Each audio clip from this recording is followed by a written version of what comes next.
रामलाई फाँसी दे। साथीहरू, निर्दोष रामलाई लाग्यो बलात्कारको आरोप।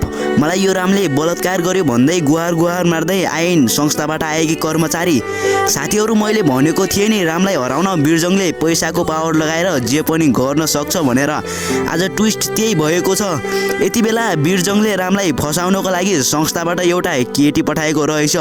त्यो केटीले पूजाको न्यायको लागि लड्छु भन्दै रामलाई साथ दिन्छु भन्दै आएकी थिइन्। तर त्यो केटी भने अरू कोही नभएर बिरजङकै मान्छे हुन बक्सिन्। किनकि बिरजङसँग पैसाको पावर छ, किनकि राम निर्दोष व्यक्ति हुन्। रामलाई त्यो केटीले फसाएकी हो। राम यति बेला मौन छन्, किनकि यति बेला उनीसँग जवाब छैन। तर राम यस्तो अपमान सहने व्यक्ति होइनन्। पक्कै पनि बिरजङले त्यो केटीलाई पैसा दिएर यस्तो गर्न लगाएको हुनुपर्छ। यति बेला राम केही बोल्न सकेका छैनन्।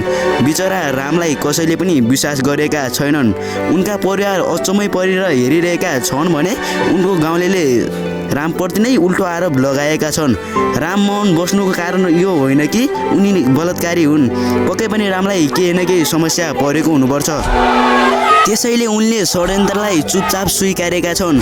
साथीहरू, बिरजङ भने एकदमै खुसी भइरहेको छ, किनकि उसले आफ्नो षड्यन्त्रमा सफल भएको छ। त्यसैले उसले रामको अब पत्ता साफ हुन्छ भन्दै खुसी भइरहेको छ।